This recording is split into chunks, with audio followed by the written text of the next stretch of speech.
welcome to day 2 of National Podcast Post Month here on the Odd Dad Out Podcast, where I am giving you daily bite-sized tidbits of whatever the hell is going on in my head, because it's, that time of the year. So I'm going to do this. I'm going to do my best, and I'm going to turn off the music now because I have to do this manually. I can't fade it out nicely. It just doesn't work. How are you doing? So, again, it's day 2, and I don't know if you can tell the difference, but I've changed my equipment a little bit. I'm using a different microphone today than I was yesterday, because when I listened back to it, I realized I was whistly as all hell. And I can already hear right now I'm really whistly. Truth be told, it's because I don't have my dentures in, and it's early in the morning, and I don't want to put them in yet. Sorry. I don't need my teeth in for coffee. Anyway, today, if the title and the art, which I said I wasn't going to do special art for every episode, but I'm a bitch like that, and I'm going to do it anyway because I just can't half-ass an episode. As my wife put it recently, and I props to her for this because it's, really good on her. She said, "A half-assed promise is a promise to half-ass." And you know what? It's right up there with a plan to fail, or a failure to plan is a plan to fail. Same logic, but it works. I can't argue with that. It works. And when I do a podcast, I make an episode artwork to go with it. That's just what I do. I can't help myself. So that's what I'm doing. I'm also hand holding the microphone, so if you start hearing weird noise, I'm doing my best to not make noise with it, but I move around a lot. So, anyway, back on subject, because I do want to keep these things as brief and as short and quick in and out as possible. Today, for the first time in at least 10 years, very possibly more, because I do not remember having watched this movie any time in any of the life of any of my children. I watched City Slickers on Netflix. I don't know if you're familiar with this movie. I don't know how old you are. But City Slickers was an early 90s Billy Crystal. It's a buddy comedy, but it's also it's a coming of age drama buddy comedy, but it's not coming of age teenager growing into being an adult. It is middle-aged guys growing into their mature ages, and hey, life doesn't end at 40 kind of thing.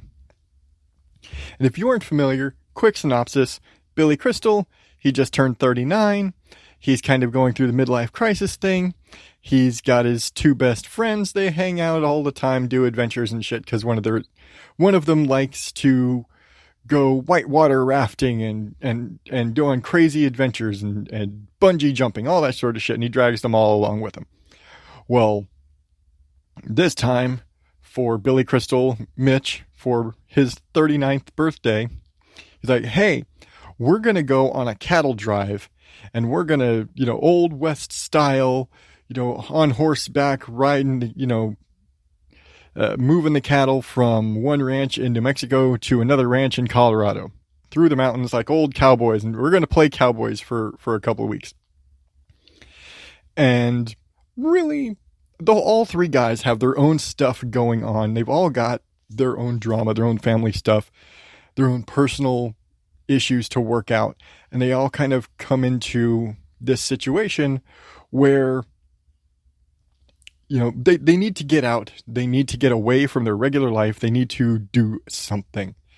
And they all kind of have this feeling of, if I go out there and I do this, and, the answers to ultimately the big story, the big kind of thing is that out there doing this thing, completing this cattle drive, maybe I will find some clarity in my life. And spoiler alert, they all do. They all have their own issues to deal with, and in the end, they all do. They recover, Mitch finds he's happy again. He gets over his depression. They all get over their stuff, and they come together, a band of brothers, bringing in the herd after a whole lot of stuff goes wrong. Because, what's a movie without conflict? So stuff obviously has to go wrong. And Jack Palance, I don't know if you're familiar with Jack Palance, but he plays the the leader of, I'm blanking the word, but he is basically the leader of the cattle drive. He's the one who's supposed to get them all through. There's, a couple of ranch hands that are assholes, because there's always a couple of assholes. And, he's supposed to help, move the herd. He knows the way to go. He's the old cowboy who's done this his whole life kind of thing. And he's super intimidating, and, he's great. The character of Curly, he's great. And through the course of events, Curly dies. They have to move on without him. And in the end, the only ones left, they start with like 10 people. And in the end, it's just the three amigos bringing in the herd. And there's so many dramatic moments from Mitch and Curly having kind of a heart-to-heart, talking about, the most important things in life. And having to deliver a calf in the middle of the desert. The calf named Norman. Who, like, there are jokes written about this movie from other comedians just on the basis of, in the end, like, he basically adopts a cow. And that they name the cow Norman. But it's such a fun movie. I love this movie. It's like, I feel bad that I haven't watched it for so long, because this is genuinely one of my favorite movies of all time. And there's so many, again, I'm a big emotional bitch. And so there's some really emotional moments in this movie that I still to this day get kind of choked up watching. There's a really dramatic scene. If you've ever seen this movie, and the river scene, in the storm and the river scene don't at least get your tension up, then I don't know what to say about you. And if you don't get all warm and fuzzy when they're finally bringing in a herd at the end of the movie, I don't know what to say. You might want to, I don't know. But it's just such a great movie. And like watching it again for the first time in 10 plus years, I got all the same warm and fuzzies I remember from when I was a kid. It's just such a great movie. And it's one of those things where when I saw it on Netflix, I thought, hey, I want the boys to see this. I love this movie. It's one of my favorites of all time. I really want the boys to see this movie. And watching it today, I forgot how much adult humor and language was in this. And it's the 90s, but there's some very adult themes, and it's something I might let my oldest watch it with me, but I don't think I'd let the younger boys watch it. Granted, I was like, I forget what year it came out, but I was not even 10 years old, probably 10 or 11 years old at best when I watched this movie as a kid. And, again, times are different. We watch different things now with our kids. Our kids watch different maturity level than we did when we were their age. But I'd probably let my oldest watch it. He'd understand it and all that. But I'd probably wait a few years for my younger kids to see it. But yeah, that's what just going on that nostalgia path of watching a movie I haven't seen in decades. And it just brought me back. It's just such a great movie.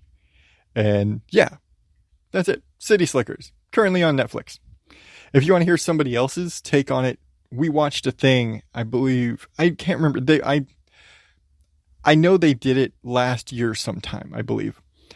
Time has been so fuzzy in the COVID world that I cannot tell you when, but I know it was in the last year that we watched a thing, did a really good in-depth review of City Slickers.